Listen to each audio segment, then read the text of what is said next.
Hi friends, ഞാൻ പ്രവീൺ സുകുമാരൻ. എല്ലാ വിദ്യാർത്ഥികൾക്കും മാസ്റ്റർ കീ അക്കാഡമിയുടെ വീഡിയോ ക്ലാസ്സിലേക്ക് സ്വാഗതം. ഇന്നത്തെ ക്ലാസ്സിൽ LP UP അസിസ്റ്റന്റ് എക്സാമിന് ചോദിച്ച ഇന്ത്യ ചരിത്ര ഭാഗമായിട്ടുള്ള ചോദ്യങ്ങളും അതിൻ്റെ അനുബന്ധ വിവരങ്ങളുമാണ് നമ്മൾ ചർച്ച ചെയ്യുന്നത്. ക്ലാസ്സിൻ്റെ തുടക്കം മുതൽ ഒടുക്കം വരെ എല്ലാ വിദ്യാർത്ഥികൾക്കും കാണുക. അതുപോലെ നമ്മൾ ക്ലാസ്സിൽ ക്വസ്റ്റ്യനുമായി ബന്ധപ്പെട്ട അനുബന്ധ വിവരങ്ങൾ ചർച്ച ചെയ്യുന്ന വസ്തുതകൾ കൃത്യമായി വീഡിയോ ക്ലാസ് കാണുമ്പോൾ തന്നെ പഠിച്ചെടുക്കാൻ ശ്രമിക്കുക. അപ്പോൾ എല്ലാവർക്കും ഒരിക്കൽ കൂടി ക്ലാസ്സിലേക്ക് കടക്കാം. ആദ്യ ചോദ്യം നോക്കാം. ആദ്യ ചോദ്യം, ഇന്ത്യൻ ബഹിരാകാശ ഗവേഷണ കേന്ദ്രത്തിന്റെ ആസ്ഥാനം എവിടെയാണെന്നാണ് ചോദ്യം. ചോദ്യം ക്ലിയർ ആണല്ലോ? ഇന്ത്യൻ ബഹിരാകാശ ഗവേഷണ കേന്ദ്രത്തിന്റെ ആസ്ഥാനം. അപ്പോൾ 4 ഓപ്ഷൻ ഉണ്ടായിരുന്നു. ന്യൂഡൽഹി, ബാംഗ്ലൂർ, ചെന്നൈ, മുംബൈ എന്നീ 4 ഓപ്ഷൻ ഉണ്ട്. ഉത്തരം എന്ന് പറയുന്നത് ബാംഗ്ലൂരാണ്. ബഹിരാകാശ ഗവേഷണ കേന്ദ്രത്തിന്റെ ആസ്ഥാനം എവിടെയാണ് സുഹൃത്തുക്കളെ? ബാംഗ്ലൂരാണ്. ബഹിരാകാശ ഗവേഷണവുമായി ബന്ധപ്പെട്ട് നമ്മൾ അറിഞ്ഞിരിക്കേണ്ട മറ്റു വസ്തുതകൾ എന്തൊക്കെയാണെന്ന് നോക്കാം. ശ്രദ്ധിക്കുക, ബഹിരാകാശം, ഇന്ത്യൻ ബഹിരാകാശ ഗവേഷണത്തിന്റെ പിതാവ് എന്നറിയപ്പെടുന്ന വ്യക്തി ആരാണ് സുഹൃത്തുക്കളെ? ഇന്ത്യൻ ബഹിരാകാശ ഗവേഷണത്തിന്റെ പിതാവ് അത് വിക്രം സാരാഭായി ആണ്. ക്ലിയർ ആണല്ലോ? അപ്പോൾ ഒരു വസ്തുത നമ്മൾ പഠിച്ചു, ഇന്ത്യൻ ബഹിരാകാശ ഗവേഷണത്തിന്റെ പിതാവ് വിക്രം സാരാഭായി ആണ്. ഇദ്ദേഹത്തിന്റെ ജന്മദിനം ഓർത്തിരിക്കുക, ഓഗസ്റ്റ് 12.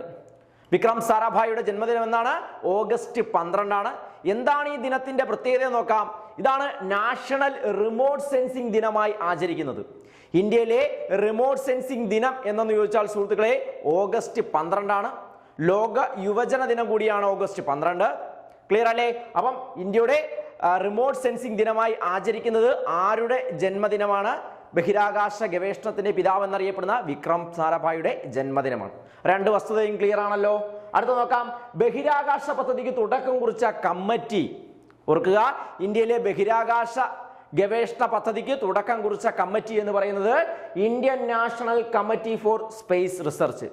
കമ്മിറ്റിയുടെ പേരെന്താണ് സുഹൃത്തുക്കളെ?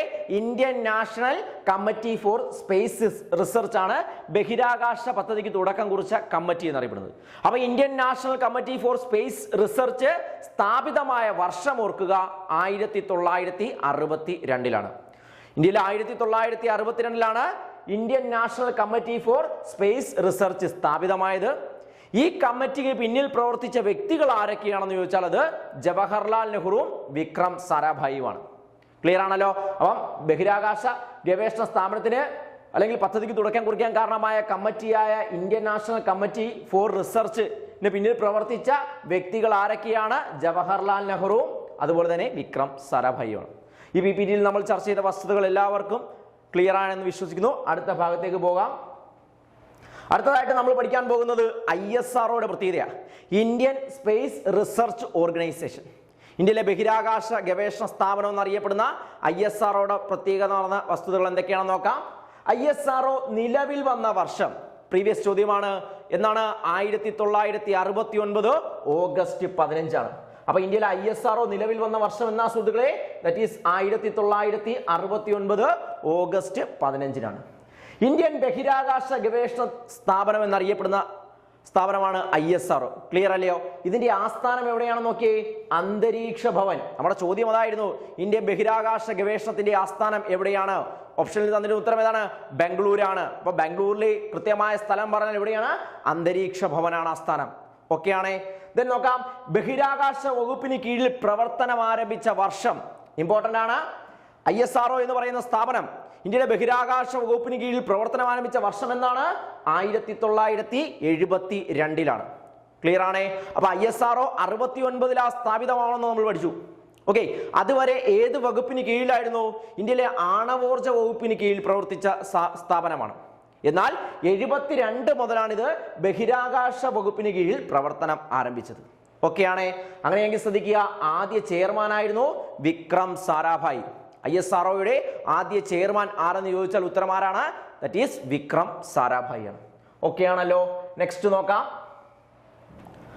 അടുത്ത പ്രത്യേകത, ചെയർമാനായ ആദ്യ മലയാളി. ISROയുടെ ചെയർമാനാകുന്ന ആദ്യ മലയാളി എന്ന് പറയുന്നത് ദാറ്റ് ഈസ് MGK മേനോൻ. ആരാണ് സുഹൃത്തുക്കളെ? MGK മേനോൻ ആണ് ISROയുടെ ചെയർമാനായ ആദ്യ മലയാളി. അപ്പൊ ആദ്യ ചെയർമാൻ വിക്രം സാരാഭായി ആണ്. എന്നാൽ ആദ്യ ചെയർമാനായ മലയാളി ആരെന്ന് ചോദിച്ചാൽ അത് MGK മേനോനാണ്.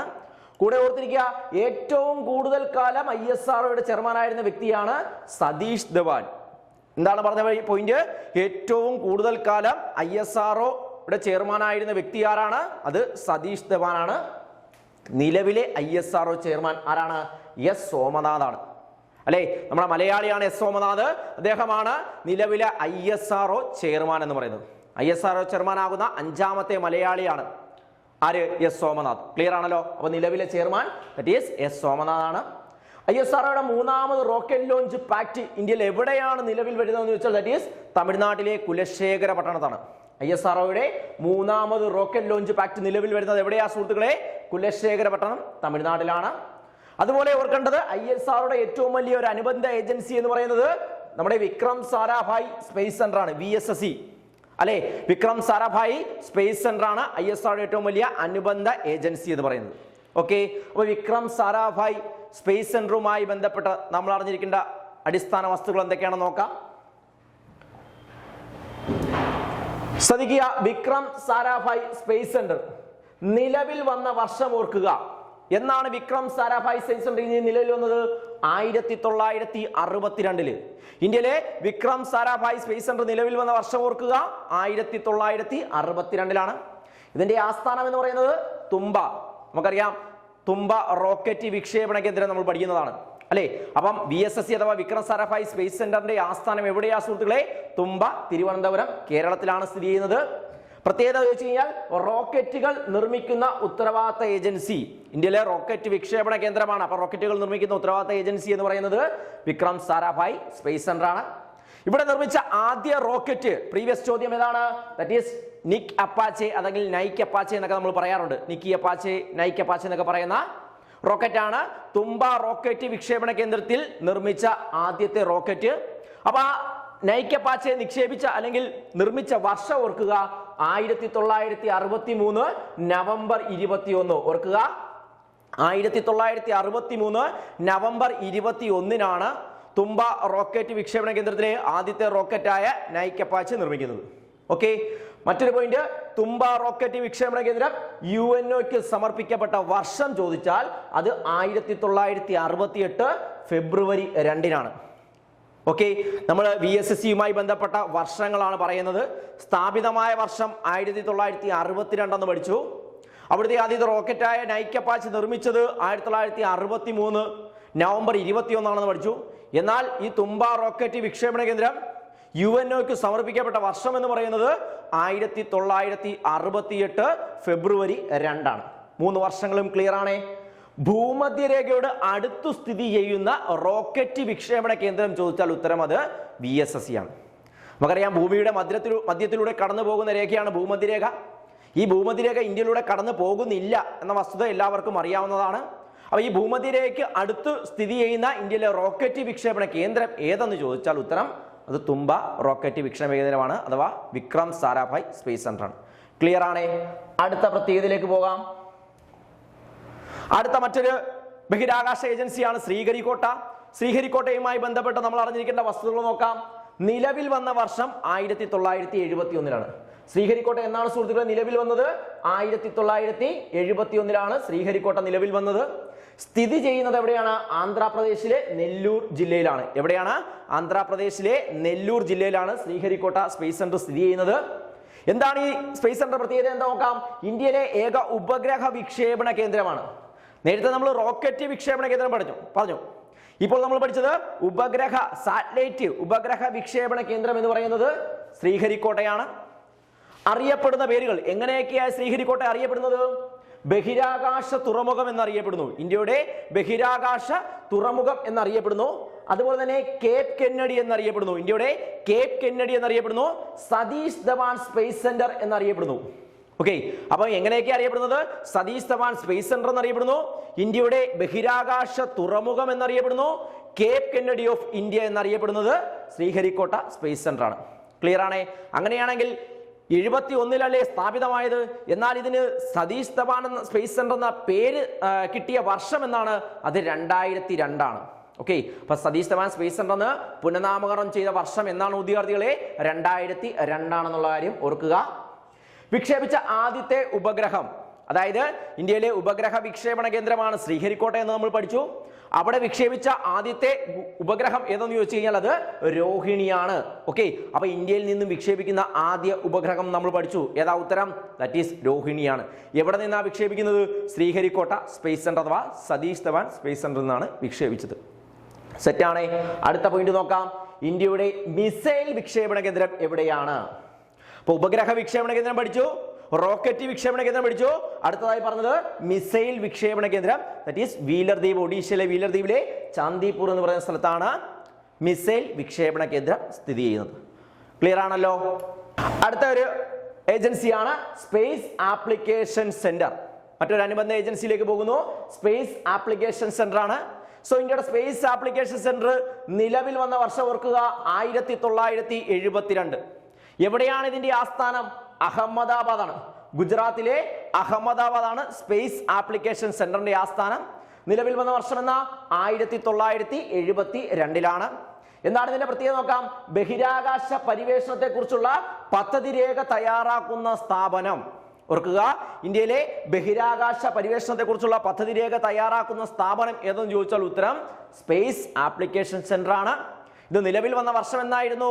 1972. എന്നാൽ ഇതിന്റെ ആസ്ഥാനം എന്ന് പറയുന്നത് അഹമ്മദാബാദ് ആണ്.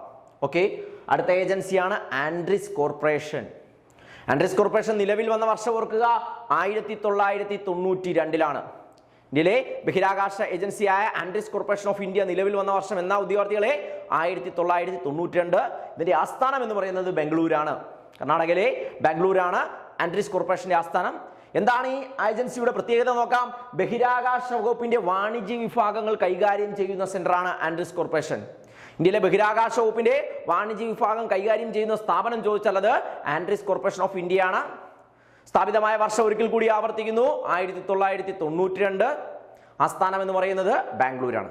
എന്നാൽ സ്പേസ് ആപ്ലിക്കേഷൻ സെന്ററിന്റെ ആസ്ഥാനം എവിടെയായിരുന്നു? അഹമ്മദാബാദ്. ഇത് നിലവിൽ വന്നത് 1972. സെറ്റാണ്. ഈ രണ്ട് ഏജൻസികളും ക്ലിയർ ആണല്ലോ. അടുത്ത ഭാഗത്തേക്ക് പോകാം. അടുത്തതായിട്ട് നമ്മൾ പഠിക്കാൻ പോകുന്ന മറ്റൊരു സ്ഥാപനമാണ് physical research laboratory. Okay, so physical research ലബോറട്ടറിയുടെ പ്രത്യേകത നോക്കാം. നിലവിൽ വന്ന വർഷം ഇമ്പോർട്ടന്റ് ആണ്. 1947 നവംബർ 11. ഇന്ത്യയിലെ ഫിസിക്കൽ റിസർച്ച് ലബോറട്ടറി നിലവിൽ വന്ന വർഷം എന്നാണ്? 1947 നവംബർ 11. ആസ്ഥാനം എന്ന് പറയുന്നത് ദാറ്റ് ഈസ് ആൾസോ ഗുജറാത്തിലെ അഹമ്മദാബാദിലാണ്. അപ്പൊ സ്പേസ് ആപ്ലിക്കേഷൻ സെന്ററിന്റെ ആസ്ഥാനം അഹമ്മദാബാദിലാണ്. ഫിസിക്കൽ റിസർച്ച് ലബോറട്ടറിയുടെ ആസ്ഥാനവും എവിടെ തന്നെയാണ്? അഹമ്മദാബാദിൽ തന്നെയാണ്. ഇനി എങ്ങനെയൊക്കെ ഈ സ്ഥാപനം അറിയപ്പെടുന്നു? That is cradle of space science in India. Indian ബഹിരാകാശ ശാസ്ത്ര ഗവേഷണത്തിന്റെ കളിത്തൊട്ടിൽ എന്നറിയപ്പെടുന്ന സ്ഥാപനം അഥവാ cradle of Indian space research, that is physical research laboratory ആണ്. ക്ലിയർ ആണല്ലോ. എന്താ ഈ ഏജൻസിയുടെ പ്രത്യേകത? സ്ഥാപനത്തിന്റെ പ്രത്യേകത നോക്കാം. വിവിധ ബഹിരാകാശ വിഷയങ്ങളെ കുറിച്ചുള്ള പഠന ഗവേഷണ കേന്ദ്രമാണ്. ഇന്ത്യയിലെ വിവിധ ബഹിരാകാശവുമായി ബന്ധപ്പെട്ട വിവിധ പദ്ധതികളെ കുറിച്ചുള്ള പഠന ഗവേഷണ കേന്ദ്രം എന്ന് പറയുന്നത് ഫിസിക്കൽ റിസർച്ച്. പേരിൽ തന്നെ ഉണ്ട്, റിസർച്ച് ചെയ്യുക. സോ ഫിസിക്കൽ റിസർച്ച് ലബോറട്ടറി ആണ്. Cradle of space science in India, Indian ബഹിരാകാശ ശാസ്ത്ര ഗവേഷണത്തിന്റെ കളിത്തൊട്ടിൽ എന്നറിയപ്പെടുന്നത് സ്ഥാപനം ഏതാണ്? ഫിസിക്കൽ റിസർച്ച് ലബോറട്ടറി ആണ്. നിലവിൽ വന്ന വർഷം ഒന്നുകൂടി ആവർത്തിക്കുന്നു 1947 നവംബർ 11. ആസ്ഥാനം എവിടെയാണെന്ന് ഓർക്കുക? അഹമ്മദാബാദ് ആണ്. സെറ്റാണ്. അടുത്ത ഭാഗം നോക്കാം. ദെൻ ISROയുടെ പ്രധാനപ്പെട്ട അനുബന്ധ ഏജൻസികളും അതിന്റെ ആസ്ഥാനങ്ങളെ പറ്റിയിട്ടുമാണ് ഇനി നമ്മൾ ചർച്ച ചെയ്യുന്നത്. ആദ്യമായിട്ട് നോക്കാം, Indian institute of space science and technology. എന്താ സ്ഥാപനത്തിന്റെ പേര്? Indian institute of space science and technology. എവിടെയാ? തിരുവനന്തപുരത്തെ വലിയമല. കേരളത്തിലെ തിരുവനന്തപുരം ജില്ലയിലെ വലിയമല എന്ന് പറയുന്ന സ്ഥലത്താണ് Indian institute of space science and technology സ്ഥിതി ചെയ്യുന്നത്. മറ്റൊരു ഏജൻസിയാണ് നാഷണൽ റിമോട്ട് സെൻസിംഗ് സെന്റർ. അപ്പോൾ അത് കൺഫ്യൂസിംഗ് ഫാക്ടിലേക്ക് വരുന്ന ഒരു ചോദ്യമാണ്. നാഷണൽ റിമോട്ട് സെൻസിംഗ് സെന്റർ ഉണ്ട്, ഇന്ത്യൻ ഇൻസ്റ്റിറ്റ്യൂട്ട് ഓഫ് റിമോട്ട് സെന്ററും ഉണ്ട്. ഓക്കെ, അപ്പോൾ ഓർക്കുക, നാഷണൽ റിമോട്ട് സെൻസിംഗ് സെന്ററിന്റെ ആസ്ഥാനം ചോദിച്ചാൽ അത് ഹൈദരാബാദ് ആണ്. നാഷണൽ റിമോട്ട് സെൻസിംഗ് സെന്ററിന്റെ ആസ്ഥാനം വീണ്ടും ആവർത്തിക്കുന്നത് എവിടെയാണ്? ഹൈദരാബാദ് ആണ്. എന്നാൽ Indian institute of remote sensing, Indian institute of remote sensing എവിടെയാ? ഡെറാഡൂൺ, ഉത്തരാഖണ്ഡിലാണ്. ഡെറാഡൂണിലാണ് Indian institute of remote sensing സ്ഥിതി ചെയ്യുന്നത്. എന്നാൽ നാഷണൽ റിമോട്ട് സെൻസിംഗ് സെന്റർ എവിടെയാണെന്ന് ചോദിച്ചാൽ അത് ഹൈദരാബാദ് ആണ്. ആ രണ്ട് വസ്തുതകളും കൺഫ്യൂസിംഗ് ഫാക്ടിൽ വരുന്നതാണ്, കൃത്യമായിട്ട് ഓർക്കുക. നെക്സ്റ്റ് മറ്റൊരു ഏജൻസിയാണ് Indian deep space network. Indian deep space നെറ്റ്വർക്കിന്റെ ആസ്ഥാനം ബംഗളൂരാണ്. ഡീപ് സ്പേസ് നെറ്റ്വർക്ക് എവിടെയാണ്? ബാംഗ്ലൂരിൽ സ്ഥിതി ചെയ്യുന്നു. അടുത്ത ഏജൻസി നോക്കാം, ലിക്വിഡ് പ്രൊപ്പൽഷൻ സിസ്റ്റം സെന്റർ. ഇന്ത്യയിലെ ബഹിരാകാശവുമായി ബന്ധപ്പെട്ട മറ്റൊരു ഏജൻസിയായ ലിക്വിഡ് പ്രൊപ്പൽഷൻ സിസ്റ്റം സെന്റർ എവിടെയാണ്? രണ്ട് സ്ഥലങ്ങളുണ്ടെന്ന്, ബാംഗ്ലൂരിലും ഉണ്ട്, അതുപോലെ വലിയമലയിലും സ്ഥിതി ചെയ്യുന്നുണ്ട്. ഓക്കെ, അപ്പൊ രണ്ട് സ്ഥലങ്ങൾ ഓർക്കുക. ലിക്വിഡ് പ്രൊപ്പൽഷൻ സിസ്റ്റം സെന്റർ എവിടെയൊക്കെയാണ്? ബാംഗ്ലൂരിലുമുണ്ട്, വലിയമലയിലുമുണ്ട്. Next national atmospheric research laboratory. National atmospheric research laboratory എവിടെയാണ്? തിരുപ്പതിയിൽ സ്ഥിതി ചെയ്യുന്നു. Next space technology incubation centre എവിടെയാണ്? അഗർത്തല, ത്രിപുരയിലാണ്, അഗർത്തലയിലാണ് സ്പേസ് ടെക്നോളജി ഇൻക്യുബേഷൻ സെന്റർ. എന്നാൽ നാഷണൽ അറ്റ്മോസ്ഫിയറിക് റിസർച്ച് സെന്റർ എവിടെയാണ്? ദാറ്റ് ഈസ് തിരുപ്പതി, ആന്ധ്രാപ്രദേശിലെ തിരുപ്പതിയിലാണ് നാഷണൽ അറ്റ്മോസ്ഫിയറിക് റിസർച്ച് ലബോറട്ടറി സ്ഥിതി ചെയ്യുന്നത്. ഓക്കെ, അപ്പൊ നമ്മുടെ ബഹിരാകാശ ഗവേഷണവുമായി ബന്ധപ്പെട്ടതായിരുന്നു ചോദ്യം സിമ്പിൾ ആയിരുന്നു. എന്നാൽ അതുമായി ബന്ധപ്പെട്ട അനുബന്ധ വസ്തുതകൾ, അതിന്റെ ഏജൻസികൾ, അതിന്റെ ആസ്ഥാനങ്ങൾ ക്ലാസ് കേട്ടിരുന്ന എല്ലാ ഉദ്യോഗാർത്ഥികൾക്കും വ്യക്തമായെന്ന് മനസ്സിലാകുന്നു. നമ്മുടെ അടുത്ത രണ്ടാമത്തെ ചോദ്യത്തിലേക്ക് പോകുന്നു. രണ്ടാമത്തെ ചോദ്യം ശ്രദ്ധിക്കുക. മിസൈൽ മാൻ ഓഫ് ഇന്ത്യ എന്നറിയപ്പെടുന്നത് ആര്? ഇന്ത്യയുടെ മിസൈൽ മാൻ അറിയപ്പെടുന്നത് ആരെന്നാണ് ചോദ്യം. ഓപ്ഷൻസ് സി വി രാമൻ ഉണ്ടായിരുന്നു, ഡോക്ടർ APJ അബ്ദുൽ കലാം, ഹർഗോവിന്ദ് ഖുരാനയുണ്ട്, ഡോക്ടർ ചന്ദ്രശേഖർ. അപ്പോൾ ഉത്തരം എന്ന് പറയുന്നത് ഡോക്ടർ APJ അബ്ദുൽ കലാം ആണ് ഇന്ത്യയുടെ മിസൈൽ മാൻ എന്നറിയപ്പെടുന്നു. അടുത്ത അബ്ദുൽ കലാമുമായി ബന്ധപ്പെട്ട വസ്തുതകൾ എന്തൊക്കെയാണെന്ന് ചർച്ച ചെയ്യാം. സോ അദ്ദേഹം ജനിച്ച വർഷം 1931 ഓർക്കുക, അബ്ദുൽ കലാം ജനിച്ച വർഷം എന്നാണ് 1931. എവിടെയാണ്? തമിഴ്നാട്ടിലെ രാമേശ്വരം എന്ന് പറയുന്ന സ്ഥലത്താണ്, തമിഴ്നാട്ടിലാണ് അദ്ദേഹം ജനിക്കുന്നത്. രാമേശ്വരമാണ് ജന്മസ്ഥലം. സോ ജനിച്ച വർഷം ഒന്നുകൂടി ആവർത്തിക്കുന്നു, 1931. 1997 ഇദ്ദേഹത്തെ ഇന്ത്യയിലെ പരമോന്നത സിവിലിയൻ ബഹുമതിയായ ഭാരതരത്നം നൽകി രാജ്യം ആചരിച്ചത്. ഓക്കെ, അപ്പൊ ശ്രദ്ധിക്കുക, ഇദ്ദേഹത്തിന് ഭാരതരത്നം നൽകിയ വർഷം ചോദിച്ചാൽ അല്ലെങ്കിൽ ലഭിച്ച വർഷം എന്നാണ് 1997. ഇമ്പോർട്ടന്റ് ചോദ്യമാണ്, പഠിച്ചു വെക്കുക. ഡോക്ടർ APJ അബ്ദുൽ കലാമിന് ഭാരതരത്നം നൽകി രാജ്യം ആദരിച്ച വർഷം എന്നാണ് 1997. ഇദ്ദേഹമാണ് ആദ്യമായിട്ട് അന്തർവാഹിനിയുടെ പേര് ഓർക്കുക, സിന്ധു രക്ഷക്. എന്താണ് അന്തർവാഹിനിയുടെ പേര്? സിന്ധു രക്ഷക്. അതുപോലെ തന്നെ യുദ്ധവിമാനം, യുദ്ധവിമാനത്തിന്റെ പേര് സുഖോയി. ഓക്കെ, അപ്പൊ സിന്ധു രക്ഷക് എന്ന അന്തർവാഹിനിയിലും സുഖോയി എന്ന യുദ്ധവിമാനത്തിലും യാത്ര ചെയ്ത അല്ലെങ്കിൽ സഞ്ചരിച്ച ഇന്ത്യയുടെ ആദ്യത്തെ രാഷ്ട്രപതി എന്ന് പറയുന്നത് അത് ഡോക്ടർ APJ അബ്ദുൽ കലാമാണ്. ക്ലിയർ ആണേ? അതുപോലെ തന്നെ ഇദ്ദേഹവുമായി ബന്ധപ്പെട്ട് ഓർക്കേണ്ട മറ്റൊരു വസ്തുത നോക്കാം. നിയമസഭാ ഇലക്ഷനിൽ വോട്ട് രേഖപ്പെടുത്തിയ രാഷ്ട്രപതിയാണ്. നിയമസഭാ ഇലക്ഷനിൽ വോട്ട് ചെയ്യപ്പെട്ട ഇന്ത്യയുടെ രാഷ്ട്രപതി ആദ്യമായിട്ട് ആരാണ്? ഡോക്ടർ APJ അബ്ദുൽ കലാമാണ്. സിയാച്ചിൽ മഞ്ഞുമലകൾ സന്ദർശിച്ച ആദ്യ ഇന്ത്യൻ രാഷ്ട്രപതിയാണ്. അപ്പൊ രണ്ട് വസ്തുതകൾ ഓർക്കുക. നിയമസഭാ ഇലക്ഷനിൽ വോട്ട് ചെയ്ത ആദ്യ രാഷ്ട്രപതിയാണ്. സിയാച്ചിൽ മഞ്ഞുമല സന്ദർശിച്ച ആദ്യ ഇന്ത്യൻ രാഷ്ട്രപതി എന്ന് പറയുന്നത് ഡോക്ടർ APJ അബ്ദുൽ കലാമാണ്. ഇന്ത്യയുടെ യുദ്ധവിമാനമായ അന്തർവാഹിനിയായ സിന്ധു രക്ഷകിലും അതുപോലെ യുദ്ധവിമാനമായ സുഖോയിലും യാത്ര ചെയ്ത ഇന്ത്യയുടെ ആദ്യത്തെ രാഷ്ട്രപതി എന്ന് പറയുന്നത് ഡോക്ടർ APJ അബ്ദുൽ കലാമാണ്. അടുത്ത പോയിന്റ് നോക്കാം. അദ്ദേഹം ആരംഭിച്ച ഈ ന്യൂസ് പേപ്പറാണ് ബില്യൺ ബീറ്റ്സ്. ശ്രദ്ധിക്കുക, ബില്യൺ ബീറ്റ്സ് എന്ന ന്യൂസ് പേപ്പർ ആരംഭിച്ച വ്യക്തി ആരാണ്? ഡോക്ടർ APJ അബ്ദുൽ കലാമാണ്.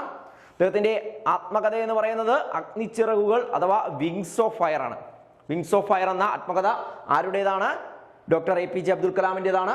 അദ്ദേഹത്തിന്റെ സമാധി സ്ഥലം എന്ന് പറയുന്നത് പെയ്ക്കറുമ്പാണ്. എവിടെയാണ്? തമിഴ്നാട്ടിലെ പെയ്ക്കറുമ്പാണ് അദ്ദേഹത്തിന്റെ സമാധി സ്ഥലം, അന്ത്യവിശ്രമ സ്ഥലം അഥവാ റെസ്റ്റിംഗ് പ്ലേസ്. എന്നാൽ ജന്മസ്ഥലം എവിടെയാണ്? രാമേശ്വരത്താണ്. ക്ലിയർ ആണേ? ദെൻ അദ്ദേഹത്തിന്റെ പ്രധാനപ്പെട്ട പുസ്തകങ്ങൾ ഏതൊക്കെയാണ് പരിചയപ്പെടാം. ശ്രദ്ധിക്കുക, അതിലൊന്നാണ് ഇഗ്നൈറ്റഡ് മൈൻഡ്സ്. ഓർക്കുക, ഇഗ്നൈറ്റഡ് മൈൻഡ്സ് ആരുടെ പുസ്തകമാണ്? ഡോക്ടർ APJ അബ്ദുൽ കലാമിന്റെ പ്രധാന പുസ്തകങ്ങളൊന്നാണ്. മറ്റൊന്നാണ് ഇൻസ്പയറിംഗ് തോട്ട്സ്. രണ്ട് പുസ്തകങ്ങൾ പറഞ്ഞു, ഒന്ന് ഇഗ്നൈറ്റഡ് മൈൻഡ്സ് ഉണ്ട്, മറ്റൊന്ന് ഇൻസ്പയറിംഗ് തോട്ട്സ് ഉണ്ട്. അടുത്ത പുസ്തകമാണ് ദി ലൂമിനസ് സ്പാർക്സ്. പുസ്തകം എന്താണ്? ദി ലൂമിനസ് സ്പാർക്സ് എന്ന പുസ്തകം ആരുടേതാണ്? APJ അബ്ദുൽ കലാമിന്റെയാണ്. പിന്നെ നമ്മൾ പറഞ്ഞ അഗ്നിച്ചിറകുകൾ ആത്മകഥ എന്ന് പറഞ്ഞു ഇല്ലയോ, അദ്ദേഹത്തിന്റെ പുസ്തകമാണ്. ദെൻ മറ്റൊന്നാണ് ഇൻഡോമിറ്റബിൾ സ്പിരിറ്റ്. എന്താ പുസ്തകത്തിന്റെ പേര്? Indomitable spirit. Then India 2020 a vision for the new millennium. ഓർക്കുക, India 2020 a vision for the new millennium എന്ന പുസ്തകം ആരുടേതാണ്? APJ അബ്ദുൽ കലാമിന്റെ ആണ്. അപ്പോൾ പുസ്തകങ്ങൾ ഒന്നുകൂടി ആവർത്തിക്കുന്നു, ശ്രദ്ധിക്കുക. ഇഗ്നൈറ്റഡ് മൈൻഡ്സ് ഉണ്ട്, ഇൻസ്പയറിംഗ് തോട്ട്സ് ഉണ്ട്, ദി ലൂമിനസ് സ്പാർക്സ് ഉണ്ട്, അഗ്നിച്ചിറകുകളുണ്ട്, India 2020 a vision for the new millennium ഉണ്ട്, ഇൻഡോമിറ്റബിൾ സ്പിരിറ്റ് എന്നീ പുസ്തകങ്ങൾ ആരുടേതാണ്? ഡോക്ടർ APJ അബ്ദുൽ കലാമിന്റെ പ്രധാനപ്പെട്ട പുസ്തകങ്ങളാണ്. അദ്ദേഹം സമാധി സ്ഥലം എങ്ങനെ അറിയപ്പെടുന്നു? പേയ്ക്കരുമ്പ് എന്നറിയപ്പെടുന്നു. അതുപോലെ ആത്മകഥ നമ്മൾ ഓൾറെഡി പറഞ്ഞു, അഗ്നിച്ചിറകുകളാണ്. അദ്ദേഹം ആരംഭിച്ച ഈ ന്യൂസ് പേപ്പർ ഏതായിരുന്നു? ബില്യൺ ബീഡ്സ് ആണ്. ക്ലിയർ ആണേ? അടുത്ത വസ്തുത നോക്കാം. അടുത്തത് ഇന്ത്യയുടെ പ്രധാനപ്പെട്ട വ്യക്തികൾ ഏതൊക്കെ പേരുകളിൽ അറിയപ്പെടുന്നു എന്ന് നോക്കാം. ഇന്ത്യൻ അണുബോംബിന്റെ പിതാവ് എന്നറിയപ്പെടുന്ന വ്യക്തിയാണ് ദാറ്റ് ഈസ് രാജ രാമണ്ണ. ഓർക്കുക, ഇന്ത്യൻ അണുബോംബിന്റെ പിതാവ് എന്നറിയപ്പെടുന്ന വ്യക്തി ആരാണ്? രാജ രാമണ്ണയാണ്. എന്നാൽ ഇന്ത്യൻ ആണവ ഗവേഷണത്തിന്റെ പിതാവ് ആരാണ്? ഹോമി ജഹാംഗീർ ഭാവയാണ്. അപ്പൊ അണുബോംബിന്റെ പിതാവ് പറഞ്ഞു രാജാരാമണ്ണ, ആണവ ഗവേഷണത്തിന്റെ പിതാവ് ആരാണ്? ഹോമി ജഹാംഗീർ ഭാവയാണ്. എന്നാൽ മിസൈൽ വുമൺ ഓഫ് ഇന്ത്യ എന്നറിയപ്പെടുന്നത് ആരാണ്? ടെസ്സി തോമസ് ആണ്. ഇന്ത്യയുടെ മിസൈൽ വനിത എന്നറിയപ്പെടുന്നത് ആരാണ്? ടെസ്സി തോമസ് ആണ്. റോക്കറ്റ് വുമൺ ഓഫ് ഇന്ത്യ, ഇന്ത്യയുടെ റോക്കറ്റ് വുമൺ ആണ് ഋതു കരുതൽ. എന്നാൽ ഇന്ത്യയുടെ റോക്കറ്റ് മാൻ ആരാണ്? അത് കെ ശിവനാണ്. ഓക്കെ, അപ്പൊ റോക്കറ്റ് വുമൺ എന്നറിയുന്നത് ഋതു കരുതലാണെങ്കിൽ റോക്കറ്റ് മാൻ ഓഫ് ഇന്ത്യ ആരാണ്? കെ ശിവനാണ്. എന്നാൽ ഇന്ത്യൻ ബ്രഹ്മോസ് മാൻ എന്നറിയപ്പെടുന്നത് ശിവതാണു പിള്ളയാണ്. ഓക്കെ, അപ്പോൾ ബഹിരാകാശത്തിന്റെ പ്രധാനപ്പെട്ട വസ്തുക്കളിൽ കൈകാര്യം ചെയ്യുന്ന അല്ലെങ്കിൽ അതിന്റെ പിതാക്കന്മാര് പ്രശസ്തമായ വ്യക്തികളുടെ പേരാണ് ആവർത്തിച്ചത്. ഒന്നുകൂടി പറയുന്നു, അണുബോംബിന്റെ പിതാവ് ഹോമി ജഹാംഗീർ ഭാവയാണ്. ഇന്ത്യൻ അല്ലെങ്കിൽ ആണവ ഗവേഷണത്തിന്റെ പിതാവ് എന്നറിയപ്പെടുന്നത് ഹോമി ജഹാംഗീർ ഭാവയാണ്. പ്രധാന വ്യക്തികൾ ഏതൊക്കെയാണെന്ന് ഒന്നുകൂടി ആവർത്തിക്കുന്നത് ശ്രദ്ധിക്കുക. ഇന്ത്യൻ അണുബോംബിന്റെ പിതാവ് ആരാണ്? രാജ രാമണ്ണയാണ്. ഇന്ത്യൻ ആണവ ഗവേഷണത്തിന്റെ പിതാവ് പറയുന്നത് ഹോമി ജഹാംഗീർ ഭാവയാണെങ്കിൽ ഇന്ത്യൻ മിസൈൽ വുമൺ എന്നറിയപ്പെടുന്നത് ആരാണ്? ടെസ്സി തോമസ് ആണ്. റോക്കറ്റ് വുമൺ എന്നറിയപ്പെടുന്നത് ഋതു കരുതലാണ്. ഇന്ത്യയുടെ റോക്കറ്റ് മാൻ എന്ന് പറയുന്നത് ദാറ്റ് ഈസ് കെ ശിവനും, ബ്രഹ്മോസ് മാൻ എന്ന് പറയുന്നത് ശിവതാണുപിള്ളയുമാണ്. സോ ഈ വ്യക്തികളുടെ എല്ലാം ഫോട്ടോ കൊടുത്തിട്ടുണ്ട്. രാജാരാമണ്ണ അണുബോംബിന്റെ പിതാവായിരുന്നു. ആണവ ഗവേഷണത്തിന്റെ പിതാവായ ഹോമി ജഹാംഗീർ ഭാവ, അതുപോലെ തന്നെ മിസൈൽ വുമൺ എന്നറിയപ്പെടുന്ന Tessy Thomas, then rocket man K ശിവനാണ്. റോക്കറ്റ് വുമൺ എന്നറിയപ്പെടുന്നത് ഋതു കരുതല്, അവസാനം പറഞ്ഞ ബ്രഹ്മോസ് മാൻ എന്നറിയപ്പെടുന്നത് ശിവതാണുപിള്ള. സോ അവരുടെ പിക്ചറാണ് കൊടുത്തിരിക്കുന്നത്. നെക്സ്റ്റ്, ഇന്ത്യയുടെ ബഹിരാകാശ ദൗത്യങ്ങളെ പറ്റിയിട്ടാണ് നമ്മൾ പഠിക്കാൻ പോകുന്നത്. ശ്രദ്ധിക്കുക, പ്രധാനപ്പെട്ട ബഹിരാകാശ ദൗത്യം. ഓക്കെ, ഒട്ടനവധി ദൗത്യങ്ങളുണ്ട്. അതിൽ പ്രധാനപ്പെട്ട ഇമ്പോർട്ടൻ്റ് ആയിട്ടുള്ള കുറച്ച് ദൗത്യങ്ങളെ പറ്റിയിട്ടാണ് നമ്മളിവിടെ ഡിസ്കസ് ചെയ്യുന്നത്. ആദ്യമായിട്ട് ആര്യഭട്ട, ഇന്ത്യയുടെ ആദ്യത്തെ കൃത്രിമ ഉപഗ്രഹം എന്നറിയപ്പെടുന്ന ആര്യഭട്ടയുടെ പ്രത്യേകത നോക്കാം. ആദ്യ കൃത്രിമ ഉപഗ്രഹമാണ്, ഓൾറെഡി നമ്മൾ പറഞ്ഞു. ഇന്ത്യയുടെ ആദ്യത്തെ കൃത്രിമ ഉപഗ്രഹം എന്ന് പറയുന്നത് ആര്യഭട്ടയാണ്. സോ ഇത് വിക്ഷേപിച്ച വർഷം ഇമ്പോർട്ടൻ്റ് ആണ്, 1975 ഏപ്രിൽ 19. അപ്പൊ ആര്യഭട്ട വിക്ഷേപിച്ച വർഷം എന്നാണ് 1975 ഏപ്രിൽ 19 ആര്യഭട്ട വിക്ഷേപിക്കുന്നത്. വിക്ഷേപണ വാഹനം ഓർക്കുക, C1 ഇന്റർകോസ്മോസ്. ഓക്കെ ആണല്ലോ. സോ വോൾവോഗ്രാഡ് എന്ന് പറയുന്ന സ്ഥലത്തിൽ വെച്ചിട്ടാണ് വിക്ഷേപിക്കുന്നത്. റഷ്യയിലെ വോൾവോഗ്രാഡിൽ വെച്ചിട്ടാണ് ആര്യഭട്ട എന്ന് പറയുന്ന ഇന്ത്യയുടെ കൃത്രിമ ഉപഗ്രഹം വിക്ഷേപിക്കുന്നത്. ഈ വിക്ഷേപണ വാഹനം ഏതാണ്? C1 ഇന്റർകോസ്മോസ് ആണ്. ഓക്കെ, സോ ആര്യഭട്ടയുമായി ഓർക്കേണ്ട അടിസ്ഥാനപ്പെട്ട 3 പോയിന്റുകൾ. ഒന്ന്, ഇന്ത്യയുടെ ആദ്യത്തെ ബഹിരാകാശ ഉപഗ്രഹമാണ്, ആദ്യത്തെ കൃത്രിമ ഉപഗ്രഹമാണ്. വിക്ഷേപിച്ചത് 1975 ഏപ്രിൽ 19. അതുപോലെ എവിടെ വെച്ചിട്ടാണ്? വോൾവോഗ്രാഡിൽ വെച്ചിട്ടാണ് വിക്ഷേപിക്കുന്നത്. വിക്ഷേപണ വാഹനം C1 ഇന്റർകോസ്മോസ് ആണ്. അടുത്ത ഉപഗ്രഹം ഏതാണെന്ന് നോക്കാം. നെക്സ്റ്റ്, ഭാസ്കര-1. അടുത്ത രണ്ടാമത്തെ മറ്റൊരു ഉപഗ്രഹമാണ് ഭാസ്കര-1. എന്താണ് ഭാസ്കര-1ന്റെ പ്രത്യേകത? ഇന്ത്യയുടെ ആദ്യ ഭൗമ നിരീക്ഷണ ഉപഗ്രഹം. ഭാസ്കര-1ന്റെ പ്രത്യേകത എന്താണ്?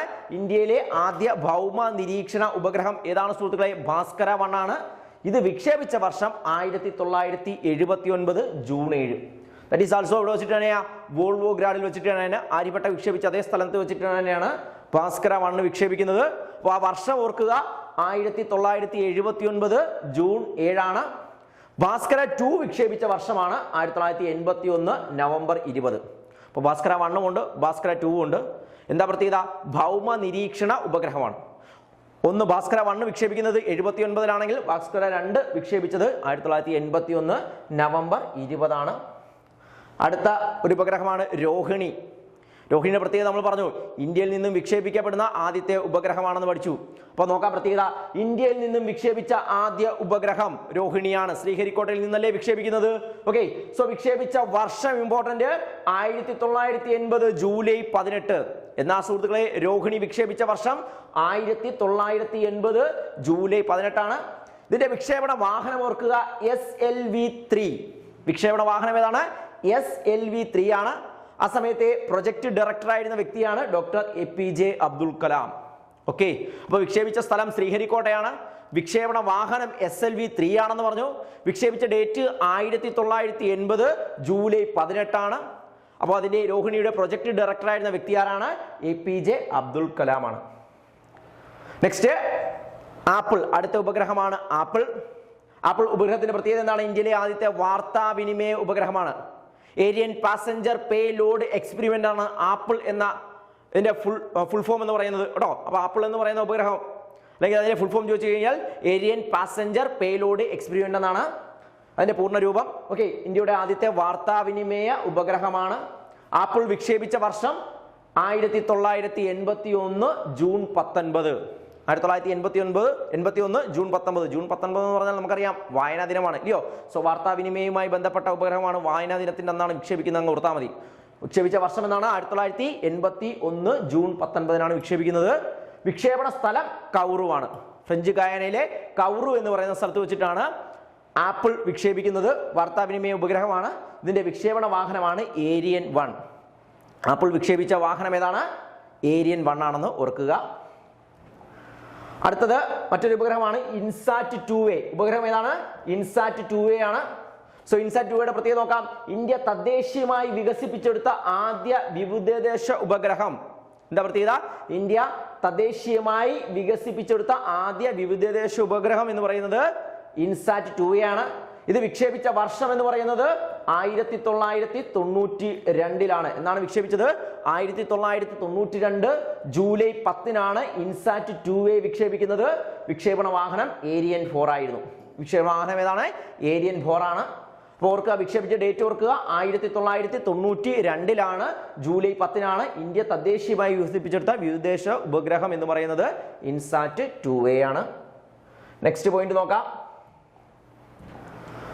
അടുത്ത നമ്മൾ പഠിക്കാൻ പോകുന്ന മറ്റൊരു ഉപഗ്രഹമാണ് IRS-1A. എന്താ ഉപഗ്രഹത്തിന്റെ പേര്? IRS-1A. പ്രത്യേകം നോക്കാം, ഇന്ത്യയുടെ ആദ്യ വിദൂര സംവേദന ഉപഗ്രഹമാണ്. IRS-1A എന്ന് പറഞ്ഞാൽ എന്താണ്? ഇന്ത്യയുടെ ആദ്യ വിദൂര സംവേദന ഉപഗ്രഹമാണ്.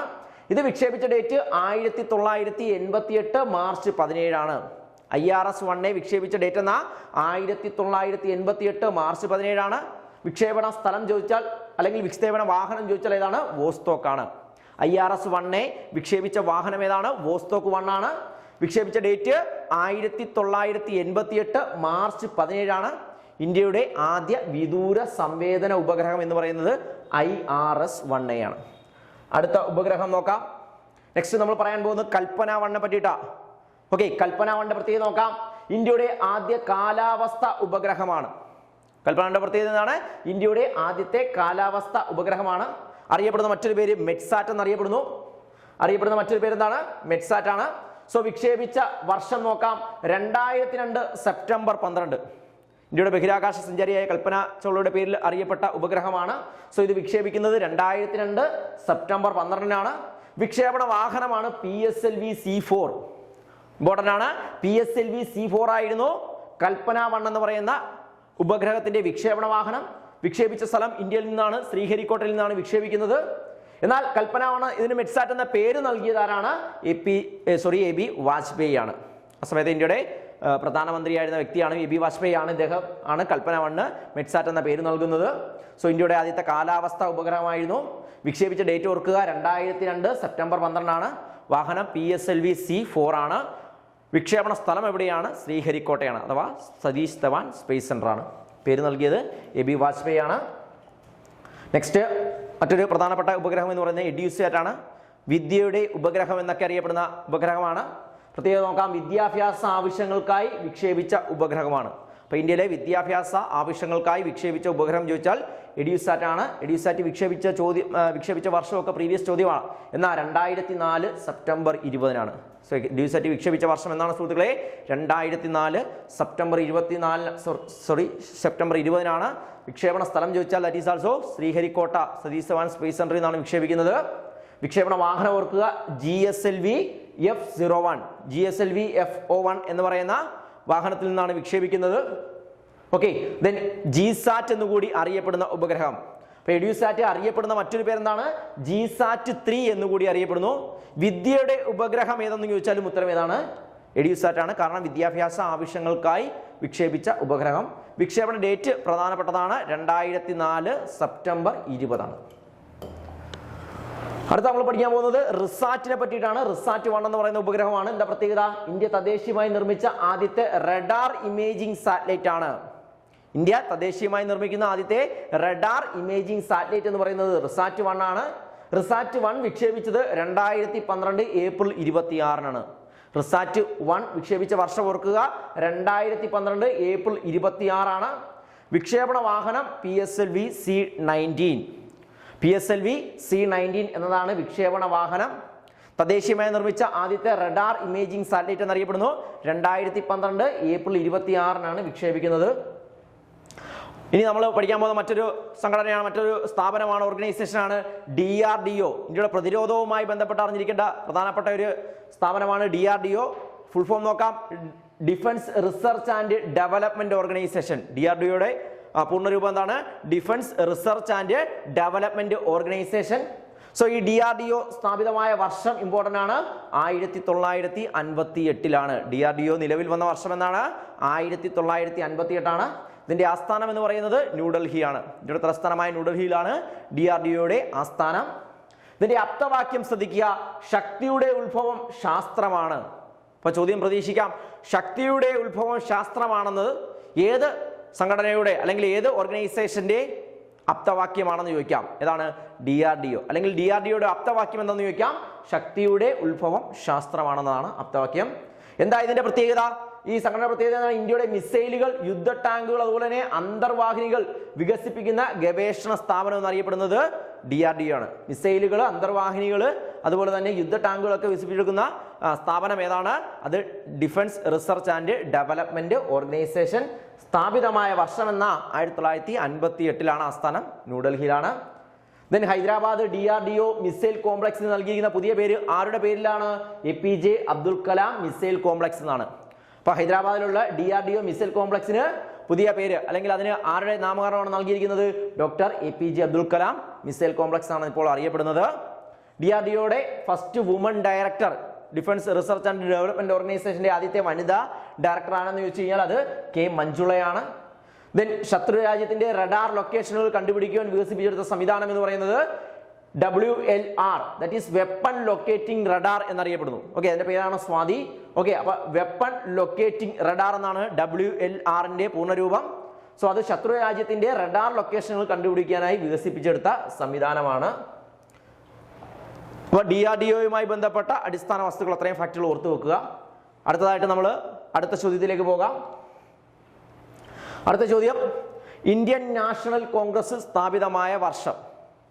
ചോദ്യം എന്തായിരുന്നു? ഇന്ത്യൻ നാഷണൽ കോൺഗ്രസ് സ്ഥാപിതമായ വർഷം എന്നാണ്. സോ ഉത്തരം എന്ന് പറയുന്നത് 1885 ഡിസംബർ 28 INC അഥവാ ഇന്ത്യൻ നാഷണൽ കോൺഗ്രസ് സ്ഥാപിതമായ വർഷം എന്നാണ് 1885 ഡിസംബർ 28 അടുത്തതായിട്ട് INCയുടെ വിശേഷങ്ങൾ എന്തൊക്കെയാണെന്ന് നോക്കാം. സോ INCയുടെ വിശേഷങ്ങളാണ് പറയുന്നത്. INCയെ മൈക്രോസ്കോപ്പിക് മൈനോറിറ്റി എന്ന് വിശേഷിപ്പിച്ചത് ഡഫറിൻ പ്രഭുവാണ്. INCയുടെ രൂപീകരണ സമയത്തെ ബ്രിട്ടീഷ് ഇന്ത്യയിലെ വൈസ്രോയി എന്ന് പറയുന്നത് ഡഫറിൻ പ്രഭുവാണ്. അപ്പൊ ഇദ്ദേഹം ഇന്ത്യൻ നാഷണൽ കോൺഗ്രസിനെ എങ്ങനെയാണ് വിശേഷിപ്പിച്ചത്? മൈക്രോസ്കോപ്പിക് മൈനോറിറ്റി എന്ന് പറഞ്ഞു. നെക്സ്റ്റ്, കോൺഗ്രസിന്റെ സമാധാനപരമായ അന്ത്യമാണ് എന്റെ ലക്ഷ്യമെന്ന് വിശേഷിപ്പിച്ചത് കഴ്സൺ പ്രഭുവാണ്. അല്ലേ? ഇപ്പൊ ബ്രിട്ടീഷ് ഇന്ത്യയിലെ മറ്റൊരു വൈസ്രോയി ആയിരുന്നു കഴ്സൺ. ബംഗാൾ വിഭജനമൊക്കെ ഇന്ത്യയിൽ പ്രഖ്യാപിക്കുന്ന വൈസ്രോയിയാണ് കഴ്സൺ. അപ്പൊ അദ്ദേഹം ഈ കോൺഗ്രസിനെ എങ്ങനെ വിശേഷിപ്പിച്ചു? കോൺഗ്രസിന്റെ സമാധാനപരമായ അന്ത്യമാണ് എന്റെ ലക്ഷ്യം എന്ന് പറഞ്ഞത് ആരായിരുന്നു? കഴ്സൺ പ്രഭുവാണ്. ഇംഗ്ലീഷ് സംസാരിക്കുന്ന സമ്പന്ന വിഭാഗങ്ങളുടെ സംഘടന, ഇന്ത്യൻ നാഷണൽ കോൺഗ്രസിനെ ഇംഗ്ലീഷ് സംസാരിക്കുന്ന സമ്പന്ന വിഭാഗങ്ങളുടെ സംഘടന എന്ന് പറഞ്ഞത് ജവഹർലാൽ നെഹ്റുവാണ്. എന്നാൽ ഇതിനെ യാചകരുടെ സംഘടനയാണ് എന്ന് പറഞ്ഞത് അരബിന്ദോ ഘോഷാണ്. അപ്പൊ യാചകരുടെ സംഘടന എന്ന് INC വിശേഷിപ്പിച്ചത് അരബിന്ദോ ഘോഷാണെങ്കിൽ ഇംഗ്ലീഷ് സംസാരിക്കുന്ന സമ്പന്നരുടെ കൂട്ടായ്മ എന്ന് പറഞ്ഞത് ആരാണ്? അത് ജവഹർലാൽ നെഹ്റുവാണ്. എന്നാൽ ഇതിനെ അവധിക്കാല വിനോദ പരിപാടി, ഇന്ത്യൻ നാഷണൽ കോൺഗ്രസിനെ അവധിക്കാല വിനോദ പരിപാടി എന്ന് വിശേഷിപ്പിച്ച വ്യക്തി ബാലഗംഗാധർ തിലകാണ്. 3 ദിവസത്തെ തമാശ എന്ന് പറഞ്ഞ വ്യക്തിയാണ് AK ദത്ത്. അവധിക്കാല വിനോദ പരിപാടി എന്ന് പറയുന്നത് ബാലഗംഗാധർ തിലകാണെങ്കിൽ ANC എന്ന് പറയുന്ന ഇന്റർനാഷണൽ കോൺഗ്രസ് എന്ന് പറയുന്ന സംഘടനയെ 3 ദിവസത്തെ തമാശ എന്ന് പറഞ്ഞത് ആരാണ്? AK ദത്താണ്. എന്നാൽ പ്ലേയിങ് വിത്ത് ബബിൾസ് എന്ന് പറഞ്ഞത് ബിപിൻ ചന്ദ്രപാളാണ്. INC-യുടെ ഓരോ വിശേഷണങ്ങളാണ് നമ്മൾ ചർച്ച ചെയ്യുന്നത്. ഇമ്പോർട്ടന്റ് ആണ്, ശ്രദ്ധിക്കുക. പ്ലേയിങ് വിത്ത് ബബിൾസ് എന്ന് INC വിശേഷിപ്പിച്ചത് ബിപിൻ ചന്ദ്രപാൾ ആണെങ്കിൽ രാജ്യദ്രോഹത്തിന്റെ ഫാക്ടറി എന്ന് പറഞ്ഞത് ബ്രിട്ടീഷ് ഗവൺമെന്റ്. INC എന്ന് പറയുന്ന സംഘടനയെ ബ്രിട്ടീഷ് ഗവൺമെന്റ് എങ്ങനെ അഭിസംബോധന ചെയ്തത്? രാജ്യദ്രോഹത്തിന്റെ ഫാക്ടറി എന്ന് ബ്രിട്ടീഷ് ഗവൺമെന്റ് INC-യെ വിശേഷിപ്പിച്ചു. നിഗൂഢതയിൽ നിന്നും രൂപം കൊണ്ടതാണെന്ന് പറഞ്ഞത് പട്ടാഭി സീതാരാമയ്യയാണ്. ഇന്റർനാഷണൽ കോൺഗ്രസ് എന്നത് നിഗൂഢതയിൽ നിന്നും രൂപം കൊണ്ടുവന്നതാണെന്ന് പറഞ്ഞത് പട്ടാഭി സീതാരാമയ്യയാണ്. അടുത്ത പ്രത്യേകത നോക്കാം. ലോർഡ് ഡഫറിന്റെ ബുദ്ധിയാണ് INC എന്ന് പറഞ്ഞത് ലാല ലജ്പത് റായിയാണ്. അപ്പം ലോർഡ് ഡഫറിന്റെ തലയിൽ ഉദിച്ച ബുദ്ധിയാണ് ഇന്ത്യൻ നാഷണൽ കോൺഗ്രസ് എന്ന് പറയുന്ന സംഘടന എന്ന് ഇതിനെ വിശേഷിപ്പിച്ചതാരാണ്? ലാല ലജ്പത് റായിയാണ്. എന്നാൽ INC-യുടെ രൂപീകരണ സമയത്ത് നമ്മൾ ഓൾറെഡി പറഞ്ഞതാണ്, രൂപീകരണ സമയത്തെ ബ്രിട്ടീഷ് ഇന്ത്യയിലെ വൈസ്രോയി എന്ന് പറയുന്നത് ദാറ്റ് ഈസ് ഡഫറിൻ പ്രഭു ആണ്. ഇനി INC രൂപീകൃതമാകുമ്പോൾ ഇന്ത്യയുടെ സ്റ്റേറ്റ് സെക്രട്ടറി, ഓർക്കുക INC ഇന്റർനാഷണൽ കോൺഗ്രസ് രൂപീകരിച്ച വർഷം എന്ന് പറയുന്നത് 1885 ഡിസംബർ 28 ആ സമയത്തെ ഇന്ത്യയുടെ സ്റ്റേറ്റ് സെക്രട്ടറി ആരായിരുന്നു? ദാറ്റ് ഈസ് ലോർഡ് റാൻഡോൾഫ് ചർച്ചിലാണ്. ഓർക്കുക, INC-യുടെ രൂപീകരണ സമയത്തെ ഇന്ത്യയുടെ സ്റ്റേറ്റ് സെക്രട്ടറി പദവി കൈകാര്യം ചെയ്ത വ്യക്തി ആരാണ്? ലോർഡ് റാൻഡോൾഫ് ചർച്ചിലാണ്. എന്നാൽ ആദ്യത്തെ സെക്രട്ടറി ജനറൽ, INC-യുടെ ആദ്യത്തെ സെക്രട്ടറി ജനറൽ എന്നറിയപ്പെടുന്നത് AO ഹ്യൂമാണ്. അലൻ ഒക്ടോവിയോ ഹ്യൂമാണ് INC-യുടെ ആദ്യ സെക്രട്ടറി ജനറൽ. പിന്നെ ആദ്യ പ്രസിഡന്റ് WC ബാനർജിയാണ്. INC-യുടെ ആദ്യ പ്രസിഡന്റ് ആരാ സുഹൃത്തുക്കളെ? അത് WC ബാനർജിയാണ്. ഇനി പ്രസിഡന്റ് ആയ ഏക മലയാളി, അതും പ്രീവിയസ് ചോദ്യമാണ്, ആരാണ്? C ശങ്കരൻ നായരാണ്. 1897 അമരാവതി സെക്ഷനിലെ INC-യുടെ പ്രസിഡന്റ് ആയിരുന്നു.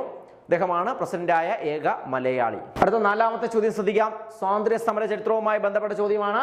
ഇന്ത്യയുടെ സ്വാതന്ത്ര്യ സമര ചരിത്രത്തിലെ ചില സംഭവങ്ങളെ ശരിയായ കാലക്രമത്തിൽ കണ്ടെത്തുക എന്നതായിരുന്നു ചോദ്യം. അതായത് കുറച്ച് സംഭവങ്ങൾ കൊടുത്തിട്ടുണ്ട്, അതിന്റെ ശരിയായിട്ടുള്ള കാലക്രമം ഓർഡർ അനുസരിച്ച് എഴുതുക എന്നതാണ് ചോദ്യം. അപ്പൊ നമുക്ക് ഓപ്ഷനകത്ത് തന്നിരിക്കുന്ന ഓപ്ഷൻ ഏതൊക്കെയായിരുന്നു? ജാലിയൻ വാലാബാഗ് കൂട്ടക്കൊലയുണ്ട്, ഖിലാഫത്ത് പ്രസ്ഥാനമുണ്ട്, സ്വരാജ് പാർട്ടിയുടെ രൂപീകരണം, സൈമൺ കമ്മീഷന്റെ ആഗമനം. അപ്പൊ ഇത് കൃത്യമായിട്ടും ഓർഡർ തിരിച്ച് എഴുതുക, ഏതൊക്കെയാണ് ആദ്യം വന്നത് എന്നുള്ളതാണ്. അപ്പൊ ഈ 4 സംഭവങ്ങളുടെയും പ്രത്യേകത നമുക്കൊന്ന് ഡിസ്കസ് ചെയ്യാം. അതിനുശേഷം അതിന്റെ ഓർഡർ കൃത്യമായിട്ട് നമുക്ക് അറിയാൻ സാധിക്കും. ജാലിയൻ വാലാബാഗാണ് ആദ്യമായിട്ട്. സോ നോക്കാം, ജാലിയൻ വാലാബാഗിന്റെ പ്രത്യേകത എന്തൊക്കെയാണെന്ന് നോക്കാം. ശ്രദ്ധിക്കുക, ഇന്ത്യയിലെ ജാലിയൻ വാലാബാഗ് കൂട്ടക്കൊല നടന്ന വർഷം എന്നാണ് ഉദ്യോഗാർത്ഥികളെ? 1919 ഏപ്രിൽ 13. ഇന്ത്യയിലെ ജാലിയൻ വാലാബാഗ് കൂട്ടക്കൊല നടന്ന വർഷം 1919 ഏപ്രിൽ 13. ജാലിയൻ വാലാബാഗ് കൂട്ടക്കൊലയ്ക്ക് കാരണമായ നിയമം ചോദിച്ചാൽ അത് റൗലറ്റ് നിയമമാണ്. നമുക്കറിയാം, 1917 ഇന്ത്യയിൽ നടന്ന വിഘടന പ്രവർത്തനങ്ങളെ കുറിച്ച് പഠിക്കുവാനായി സിഡ്നി റൗലറ്റിന്റെ നേതൃത്വത്തിൽ ഒരു കമ്മിറ്റി രൂപീകരിക്കുന്നു. ഈ കമ്മിറ്റി പിന്നീട് ഒരു നിയമം കൊണ്ടുവരുന്നു. അങ്ങനെ റൗലറ്റ് നിയമം 1919 ഫെബ്രുവരിയിൽ ഇന്ത്യയിൽ പാസ്സാകുന്നു. തുടർന്ന് ഈ റൗലറ്റ് നിയമം 1919 മാർച്ച് 10 ഇന്ത്യയിൽ നിലവിൽ വരുന്നു. അങ്ങനെ ഇതിനെതിരെ പ്രതിഷേധിച്ചുകൊണ്ടാണ് ജാലിയൻ വാലാബാഗ് കൂട്ടക്കൊല നടക്കുന്നത്. ശ്രദ്ധിക്കുക, ഈ കൂട്ടക്കൊലയ്ക്ക് കാരണമായ നിയമം എന്ന് പറയുന്നത് റൗലറ്റ് നിയമമാണ്. ഈ റൗലറ്റ് നിയമത്തെ പ്രതിഷേധിച്ചുകൊണ്ട് നിരവധി പ്രക്ഷോഭങ്ങൾ ഇന്ത്യയിൽ സംഘടിപ്പിക്കുന്നു. അങ്ങനെ സത്യപാലും സെയ്ഫുദ്ദീൻ കിസ്ലുവിന്റെ നേതൃത്വത്തിൽ ഒരു പ്രക്ഷോഭം സംഘടിപ്പിക്കുന്നു. അവരുടെ അറസ്റ്റിനെ തുടർന്ന് 1919 ഏപ്രിൽ 10 സത്യപാലും സെയ്ഫുദ്ദീൻ കിസ്ലുവിനെയും ബ്രിട്ടീഷുകാർ അറസ്റ്റ് ചെയ്ത വർഷം ഓർക്കുക, 1919 ഏപ്രിൽ 10. പഞ്ചാബില് ഈ റൗലറ്റ് നിയമത്തിനെതിരെ പ്രക്ഷോഭം നയിച്ച വ്യക്തികളായിരുന്നു സത്യപാലും സെയ്ഫുദ്ദീൻ കിസ്ലുവും. ഇവരെ ബ്രിട്ടീഷുകാർ അറസ്റ്റ് ചെയ്ത വർഷം എന്നായിരുന്നു? 1919 ഏപ്രിൽ 10. അങ്ങനെ ഇവരുടെ അറസ്റ്റിന് നേരെ പ്രതിഷേധിച്ചുകൊണ്ട് 1919 ഏപ്രിൽ 13 ജാലിയൻ വാലാബാഗിൽ ഒത്തുചേർന്ന ജനങ്ങൾക്ക് നേരെ വെടിയുയർത്ത സംഭവത്തെയാണ് നമ്മൾ ജാലിയൻ വാലാബാഗ് കൂട്ടക്കൊല എന്ന പേരിൽ പഠിക്കുന്നത്. ഓക്കെ, അപ്പം വെടിവെക്കാൻ അനുമതി നൽകിയ പഞ്ചാബിലെ ഗവർണറായിരുന്നു മൈക്കിൾ ഒ ഡയർ. ശ്രദ്ധിക്കുക, ജാലിയൻ വാലാബാഗ് കൂട്ടക്കൊലയ്ക്ക് വെടിവെക്കാൻ ഉത്തരവിറക്കിയ പഞ്ചാബ് ഗവർണറായിരുന്നു, അത് മൈക്കിൾ ഒ ഡയർ ആണ്. എന്നാൽ ഈ വെടിവെപ്പിന് നേതൃത്വം നൽകിയ വ്യക്തിയാണ് റെജിനാൾഡ് ഡയർ. ആരാണ്? വെടിവെപ്പിന് നേതൃത്വം നൽകിയ ബ്രിട്ടീഷ് സൈനിക ഉദ്യോഗസ്ഥനാണ് റെജിനാൾഡ് ഡയർ. വെടിവെക്കാൻ ഉത്തരവിറക്കിയ പഞ്ചാബിലെ ഗവർണറായിരുന്നു മൈക്കിൾ ഒ ഡയർ. എന്നാൽ ഈ പ്രക്ഷോഭത്തിന് അല്ലെങ്കിൽ വെടിവെപ്പിലേക്ക് നയിച്ച പ്രക്ഷോഭത്തിന് കാരണമായ സംഭവം എന്ന് പറയുന്നത് സത്യപാലും സെയ്ഫുദ്ദീൻ കിസ്ലുവിന്റെയും അറസ്റ്റായിരുന്നു. ഇവരെ ബ്രിട്ടീഷുകാർ അറസ്റ്റ് ചെയ്ത വർഷം 1919 ഏപ്രിൽ 10. എന്നാൽ റൗലറ്റ് നിയമം ഇന്ത്യയിൽ നിലവിൽ വന്നതെന്നാണ് 1919 1919 മാർച്ച് 10-നാണ്. ക്ലിയർ ആണല്ലോ. ജാലിയൻ വാലാബാഗ് കൂട്ടക്കൊലയ്ക്ക് കാരണമായ നിയമം ചോദിച്ചാലും ഉത്തരം റൗലറ്റ് നിയമമാണ്. അടുത്ത പോയിന്റ് നോക്കാം. ജാലിയൻ വാലാബാഗ് കൂട്ടക്കൊല അന്വേഷിച്ച കമ്മീഷൻ എന്ന് പറയുന്നത് ഹണ്ടർ കമ്മീഷനാണ്. ഇന്ത്യയിലെ ജാലിയൻ വാലാബാഗ് കൂട്ടക്കൊല അന്വേഷിച്ച കമ്മീഷൻ ഏതാ സുഹൃത്തുക്കളെ? അത് ഹണ്ടർ കമ്മീഷനാണ്. ജാലിയൻ വാലാബാഗ് കൂട്ടക്കൊല സമയത്ത് ബ്രിട്ടീഷ് ഇന്ത്യയുടെ വൈസ്രോയി എന്ന് പറയുന്നത് ചെംസ്ഫോർഡ് പ്രഭുവാണ്. ഓക്കെ, അപ്പൊ ചെംസ്ഫോർഡ് പ്രഭുവാണ് ഹണ്ടർ കമ്മീഷൻ നിയമിക്കുന്നത് എന്നുള്ള കാര്യം കൂടി ഓർക്കുക. നെക്സ്റ്റ് മൈക്ലോ ഡയറിനെ വധിച്ച ദേശസ്നേഹിയായ വ്യക്തിയാണ് ഉധം സിംഗ്. ആരാണ് മൈക്ലോ ഡയറിനെ വധിച്ച ദേശസ്നേഹിയായ വ്യക്തി? ആരാണ്? ഉധം സിംഗ് ആണ്. അദ്ദേഹം മൈക്ലോ ഡയറിനെ വധിച്ച വർഷം 1940 മാർച്ച് 13-ആണ്. ഓർക്കുക, ഉധം സിംഗ് മൈക്ലോ ഡയറിനെ വധിക്കുന്ന വർഷം എന്നാണ് 1940 മാർച്ച് 13-ആണ്. തുടർന്ന് ബ്രിട്ടീഷുകാർ ഉധം സിംഗിനെ തൂക്കിലേറ്റിയ വർഷം ചോദിച്ചാൽ 1940 ജൂലൈ 31-ആണ്. ആ രണ്ട് ഡേറ്റ് ഓർക്കുക. ഒന്ന് 40 മാർച്ച് 13-ന് ഉധം സിംഗ് മൈക്ലോ ഡയറിനെ വധിക്കുന്നു. ഇതിനെ തുടർന്ന് പിന്നീട് ബ്രിട്ടീഷുകാർ ഉധം സിംഗിനെ തൂക്കിലേറ്റിയത് 1940 ജൂലൈ 31-ആണ്. ഈ ജാലിയൻ വാലാബാഗ് കൂട്ടക്കൊലയുമായി ബന്ധപ്പെട്ട് തീർത്തും ലജ്ജാഹീനമായ പ്രവൃത്തി, ഡീപ്ലി ഷെയിംഫുൾ എന്ന് പറഞ്ഞ വ്യക്തി ആരാണ്? അത് ഡേവിഡ് കാമറൂൺ ആണ്. ജാലിയൻ വാലാബാഗ് കൂട്ടക്കൊലയെ ഡീപ്ലി ഷെയിംഫുൾ എന്ന് വിശേഷിപ്പിച്ച വ്യക്തി ആരാണ്? അത് ഡേവിഡ് കാമറൂൺ ആണ്. എന്നാൽ ഇതിനെ രാക്ഷസീയമായ നടപടി എന്ന് പറഞ്ഞത് വിൻസ്റ്റൺ ചർച്ചിലാണ്. രാക്ഷസീയമായ നടപടി എന്ന് ഈ കൂട്ടക്കൊലയെ വിശേഷിപ്പിച്ചത് ആരാണ്? വിൻസ്റ്റൺ ചർച്ചിലാണ്. എന്നാൽ ഇതിനെ കശാപ്പ് എന്ന് പറഞ്ഞത് CF ആൻഡ്രൂസ് ആണ്. കശാപ്പ് എന്ന് വിശേഷിപ്പിച്ചത് ആരാണ്? CF ആൻഡ്രൂസ് ആണെങ്കിൽ ക്രൗളിംഗ് ഓർഡർ എന്ന് പറഞ്ഞത് ബ്രിട്ടീഷ് ഗവൺമെന്റ് ആണ്. ക്രൗളിംഗ് ഓർഡർ എന്ന് ജാലിയൻ വാലാബാഗ് കൂട്ടക്കൊലയെ വിശേഷിപ്പിച്ചത് ആരാണ്? ബ്രിട്ടീഷ് ഗവൺമെന്റ് ആണ്. ഈ ജാലിയൻ വാലാബാഗ് കൂട്ടക്കൊല അല്ലെങ്കിൽ റൗലറ്റ് നിയമത്തെ പ്രതിഷേധിച്ചുകൊണ്ടാണ് ഗാന്ധിജി റൗലറ്റ് സത്യാഗ്രഹ സഭ ആരംഭിക്കുന്നത്. ഗാന്ധിജിയുടെ നേതൃത്വത്തിൽ റൗലറ്റ് സത്യാഗ്രഹ സഭ ആരംഭിച്ച വർഷം എന്നായിരുന്നു? 1919 ഏപ്രിൽ 6-നാണ്. ക്ലിയർ ആണല്ലോ. ഈ കരി നിയമം എന്ന് ഗാന്ധിജി വിശേഷിപ്പിച്ച എന്തിനാ? റൗലറ്റ് നിയമത്തെയാണ്. അപ്പൊ ഈ റൗലറ്റ് നിയമത്തെ പിന്തുണച്ച ഭാരതീയൻ ചോദിച്ചു കഴിഞ്ഞാൽ അത് C ശങ്കരൻ നായരാണ്. എന്നാൽ ഇതിനെ കരി നിയമം എന്ന് വിശേഷിപ്പിച്ച വ്യക്തിയാണ് ഗാന്ധിജി. ഇതിനെതിരെ ഗാന്ധിജി റൗലറ്റ് സത്യാഗ്രഹ സഭ ആരംഭിക്കുന്നു. ആരംഭിച്ച വർഷം ഓർക്കുക, 1919 ഏപ്രിൽ 6-നാണ്. എന്നാൽ ജാലിയൻ വാലാബാഗ് കൂട്ടക്കൊല നടന്ന വർഷം 1919 ഏപ്രിൽ 13-നാണ്. സോ ജാലിയൻ വാലാബാഗുമായി ബന്ധപ്പെട്ട് നമ്മൾ ചർച്ച ചെയ്ത അത്രയും വസ്തുതകൾ ക്ലിയർ ആണെന്ന് വിശ്വസിക്കുന്നു. അടുത്ത നമ്മൾ പഠിക്കാൻ പോകുന്നത് ഖിലാഫത്ത് പ്രസ്ഥാനത്തിനെ പറ്റിയിട്ടാണ്. ഓൾ ഇന്ത്യ ഖിലാഫത്ത് കോൺഫറൻസിന് വേദിയായ നഗരം എവിടെയാണ്? ഡൽഹിയാണ്. ഇന്ത്യയിൽ എവിടെയാണ് ഓൾ ഇന്ത്യ ഖിലാഫത്ത് കോൺഫറൻസിന് വേദിയായ നഗരം? അത് ഡൽഹിയിലാണ്. ഈ ഖിലാഫത്ത് കമ്മിറ്റിയുടെ സ്ഥാപക നേതാക്കൾ ആരൊക്കെയാണ്? ശ്രദ്ധിക്കുക. അലി സഹോദരന്മാർ എന്ന പേരിൽ നമ്മൾ പഠിക്കുന്നതാ. ആരൊക്കെയാ? മൗലാന മുഹമ്മദ് അലി ഉണ്ട്, മൗലാന ഷൗക്കത്ത് അലി ഉണ്ട്, അബ്ദുൽ കലാം ആസാദ് ഉണ്ട്, ഹക്കീം അജ്മൽ ഖാൻ, നെക്സ്റ്റ് ഹസ്രത്ത് മൊഹാനി. അപ്പൊ ആരൊക്കെയാണ് പ്രധാനപ്പെട്ട ഖിലാഫത്ത് കമ്മിറ്റിയുടെ അല്ലെങ്കിൽ ഖിലാഫത്ത് പ്രസ്ഥാനത്തിന്റെ നേതാക്കൾ? ആരൊക്കെയാ? മൗലാന മുഹമ്മദ് അലി, ഷൗക്കത്ത് അലി, ഹക്കീം അജ്മൽ ഖാൻ, ഹസ്രത്ത് മൊഹാനി, അബ്ദുൽ കലാം ആസാദ് എന്നീ വ്യക്തികൾ ചേർന്ന് രൂപീകരിച്ച സംഘടനയാണ്. എന്തിനു വേണ്ടിയിട്ടായിരുന്നു ഈ ഖിലാഫത്ത് പ്രസ്ഥാനം രൂപീകരിച്ചത്? ഒന്നാം ലോക മഹായുദ്ധ ശേഷം തുർക്കിയിലെ ഭരണാധികാരിയുടെ അധികാരങ്ങൾ ബ്രിട്ടീഷ് സർക്കാർ പരിമിതപ്പെടുത്തിയതിനെ തുടർന്ന് ഇന്ത്യയിലെ മുസ്ലിം നേതാക്കൾ ചേർന്ന് രൂപീകരിച്ച സംഘടന എന്ന് പറയുന്നതാണ് ഖിലാഫത്ത് പ്രസ്ഥാനം. ഈ ഖിലാഫത്ത് പ്രസ്ഥാനം രൂപീകരിച്ച വർഷം 1919-ലാണ്. അപ്പോൾ അതിന്റെ സ്ഥാപക നേതാക്കൾ ആരൊക്കെയാണെന്ന് നമ്മൾ പറഞ്ഞു. മൗലാന മുഹമ്മദ് അലി, ഷൗക്കത്ത് അലി, അബ്ദുൽ കലാം ആസാദ്, ഹസ്രത്ത് മൊഹാനി, ഹക്കീം അജ്മൽ ഖാൻ എന്നീ വ്യക്തികൾ ചേർന്നിട്ടാണ് ഈ സംഘടന രൂപീകരിക്കുന്നത്. എന്നാൽ ഓൾ ഇന്ത്യ ഖിലാഫത്ത് കമ്മിറ്റിയുടെ ആദ്യ പ്രസിഡന്റായി തിരഞ്ഞെടുക്കപ്പെട്ടത് ഗാന്ധിജിയാണ്. ഓൾ ഇന്ത്യ ഖിലാഫത്ത് കമ്മിറ്റിയുടെ ആദ്യ പ്രസിഡന്റായിട്ട് ആരെയാണ് തിരഞ്ഞെടുത്തത്? ഗാന്ധിജിയാണ്. നമുക്കറിയാം ഗാന്ധിജിയുടെ ആദ്യ കേരള സന്ദർശനം എന്നായിരുന്നു? 1920 ഓഗസ്റ്റ് 18-നാണ്. ഏത് സംഭവവുമായി ബന്ധപ്പെട്ടാണ് ഗാന്ധിജിയുടെ ആദ്യ കേരള സന്ദർശനം? അത് ഖിലാഫത്ത് പ്രസ്ഥാനവുമായി ബന്ധപ്പെട്ടാണ്. അന്ന് ഗാന്ധിജിക്കൊപ്പം ഉണ്ടായിരുന്ന ഖിലാഫത്ത് കമ്മിറ്റിയുടെ നേതാവായിരുന്ന വ്യക്തിയാണ് മൗലാന ഷൗക്കത്ത് അലി.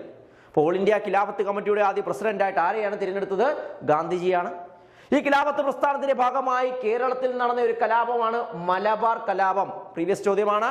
ഖിലാഫത്ത് കമ്മിറ്റിയുടെ അല്ലെങ്കിൽ ഖിലാഫത്ത് പ്രസ്ഥാനത്തിന്റെ ഭാഗമായി കേരളത്തിൽ നടന്ന കലാപം ചോദിച്ചു കഴിഞ്ഞാൽ അത് മലബാർ കലാപം. മലബാർ കലാപം ഏത് വർഷമാണ്? 1921-ലാണ്. മലബാർ കലാപം അരങ്ങേറിയ വർഷം എന്നാണ്? 1927-ആണ്. ഓർക്കുക, അഖിലേന്ത്യാ ഖിലാഫത്ത് ദിനമായിട്ട് ഇന്ത്യയിൽ ആചരിച്ച ഡേറ്റ് 1919 ഒക്ടോബർ 17-നാണ്. ഇന്ത്യയിലെ അഖിലേന്ത്യാ ഖിലാഫത്ത് ദിനമായി ആചരിച്ച ഡേറ്റ് എന്നാണ് സുഹൃത്തുക്കളെ? 1919 ഒക്ടോബർ 17-ആണ്. അപ്പോൾ പ്രധാനമായിട്ട് രണ്ട് പ്രസ്ഥാനങ്ങൾ നമ്മൾ പഠിച്ചു. ഒന്ന് തന്നിരുന്ന ജാലിയൻ വാലാബാഗ് കൂട്ടക്കൊലയുമായി ബന്ധപ്പെട്ട സംഭവം പറഞ്ഞു. നെക്സ്റ്റ് ഖിലാഫത്ത് പ്രസ്ഥാനത്തിന്റെ പ്രത്യേകതകൾ ചർച്ച ചെയ്തു. അടുത്ത ഫാക്ടിലേക്ക് പോകാൻ ശ്രദ്ധിക്കുക. അടുത്തതായിട്ട് നമുക്ക് ഓപ്ഷനിൽ ഉണ്ടായിരുന്നത് സ്വരാജ് പാർട്ടിയാണ്. സ്വരാജ് പാർട്ടിയുടെ രൂപീകരണം. ഓക്കെ, ശ്രദ്ധിക്കുക. സ്വരാജ് പാർട്ടി രൂപീകരിച്ച വർഷം എന്ന് പറയുന്നത് 1923 ജനുവരി 1 ഇന്ത്യയിൽ സ്വരാജ് പാർട്ടി രൂപീകരിച്ച വർഷം എന്ന സുഹൃത്തുക്കളെ 1923 ജനുവരി 1. നിലവിൽ വരാൻ കാരണമായ സമ്മേളനം, സ്വരാജ് പാർട്ടിയുടെ രൂപീകരണത്തിന് കാരണമായ സമ്മേളനം എന്ന് പറയുന്നത് 1922 ഗയാ സമ്മേളനമാണ്. 1922 കൂടിയ ഗയാ സമ്മേളനത്തിൽ വെച്ചിട്ടാണ് സ്വരാജ് പാർട്ടി എന്ന് പറയുന്ന പുതിയൊരു പാർട്ടി രൂപീകരിക്കാൻ തീരുമാനമെടുക്കുന്നത്. തുടർന്ന് 1923 ജനുവരി 1 രൂപീകരിക്കുന്നു. ഇതിന്റെ പ്രധാന നേതാക്കൾ എന്ന് പറയുന്നത് CR ദാസും മോത്തിലാൽ നെഹ്റുവാണ്. സ്വരാജ് പാർട്ടിയുടെ പ്രധാനപ്പെട്ട നേതാക്കൾ ആരൊക്കെയാണ്? CR ദാസും മോത്തിലാൽ നെഹ്റുവാണ്. സ്വരാജ് പാർട്ടിയുടെ ആദ്യ പ്രസിഡന്റ് CR ദാസും ആദ്യ സെക്രട്ടറി മോത്തിലാൽ നെഹ്റുവാണ്. എന്നാൽ സ്വരാജ് പാർട്ടിയുടെ ആദ്യ സമ്മേളനത്തിന് വേദിയായ നഗരം, രൂപീകരിക്കാൻ കാരണമായ നഗരം ഗയാ സമ്മേളനമാണെന്ന് പറഞ്ഞു. എന്നാൽ ആദ്യ സമ്മേളനം നടന്നത് എവിടെയാണ്? അലഹബാദിലാണ്. ഈ സ്വരാജ് പാർട്ടിയുടെ പ്രത്യേകത എന്താണെന്ന് നോക്കാം. ഇന്ത്യയിലെ ഭരണഘടനാ നിർമ്മാണ സമിതി എന്ന ആശയം ആദ്യമായി മുന്നോട്ട് വെച്ച പൊളിറ്റിക്കൽ പാർട്ടി ചോദിച്ചാൽ അത് സ്വരാജ് പാർട്ടിയാണ്. ഇന്ത്യയിൽ ഭരണഘടനാ നിർമ്മാണ സമിതി എന്ന ആശയം ആദ്യമായി ഉന്നയിച്ച വ്യക്തി എന്ന് പറയുന്നത് MN റോയ് ആണ്, അല്ലെ? ദ ഇന്ത്യൻ പാട്രിയോട്ട് എന്ന് പറയുന്ന പത്രത്തിലൂടെയാണ് അദ്ദേഹം ഇങ്ങനെ ഒരു ആശയം പ്രകടിപ്പിക്കുന്നത്. എന്നാൽ ഭരണഘടനാ നിർമ്മാണ സമിതി എന്ന ആശയം ഇന്ത്യയിൽ ആദ്യമായി ഉന്നയിച്ച പൊളിറ്റിക്കൽ പാർട്ടി എന്ന് ചോദിച്ചാൽ അത് സ്വരാജ് പാർട്ടിയാണ്. അതുപോലെ തന്നെ ഇന്ത്യയിലെ മുദിമാൻ കമ്മിറ്റിയുടെ രൂപീകരണത്തിന് പിന്നിൽ പ്രവർത്തിച്ച political party that is Swaraj പാർട്ടിയാണ്. എന്താണ് ഈ മുദിമാൻ കമ്മിറ്റി? നമുക്കറിയാം 1919 ഗവൺമെന്റ് ഓഫ് ഇന്ത്യ ആക്ട് അഥവാ മൊണ്ടേങ്കു ചെംസോഡ് ഭരണപരിഷ്കാരം മുഖേനയാണ് ഇന്ത്യയിൽ ദ്വിഭരണ സമ്പ്രദായങ്ങൾ രൂപീകരിക്കുന്നത്. ഈ ദ്വിഭരണ സമ്പ്രദായത്തെക്കുറിച്ച് പഠിക്കുവാൻ നിയമിതമായ കമ്മിറ്റി എന്ന് പറയുന്നത് മുദിമാൻ കമ്മിറ്റിയാണ്. ഈ മുദിമാൻ കമ്മിറ്റിയുടെ രൂപീകരണത്തിന് പിന്നിൽ പ്രവർത്തിച്ച പൊളിറ്റിക്കൽ പാർട്ടി ചോദിച്ചാൽ ഉത്തരം സ്വരാജ് പാർട്ടിയാണ്. ക്ലിയർ ആണ്? സ്വരാജ് പാർട്ടിയുമായി ബന്ധപ്പെട്ട് അറിഞ്ഞിരിക്കേണ്ട വസ്തുതകളെല്ലാം തന്നെ നമ്മൾ ചർച്ച ചെയ്തു. ആദ്യ മീറ്റിംഗിന് വേദിയായ നഗരം എവിടെയാണ്? അലഹബാദിലാണ്. എന്താണ് കമ്മിറ്റിയുടെ പ്രത്യേകത? ഭരണഘടനാ നിർമ്മാണ സമിതി എന്ന ആശയം മുന്നോട്ട് വെച്ച പൊളിറ്റിക്കൽ പാർട്ടിയാണ്. അതുപോലെ മുദിമാൻ കമ്മിറ്റിയുടെ രൂപീകരണത്തിന് പിന്നിൽ പ്രവർത്തിച്ച പൊളിറ്റിക്കൽ പാർട്ടിയാണ്. രൂപീകൃതമായ വർഷം എന്ന് പറയുന്നത് 1923 ജനുവരി 1 അടുത്തതായിട്ട് നമ്മൾക്ക് ഓപ്ഷൻ തന്ന മറ്റൊരു സംഘടനയാണ് സൈമൺ കമ്മീഷൻ. സൈമൺ കമ്മീഷനുമായി ബന്ധപ്പെട്ട പ്രത്യേകത നോക്കാം.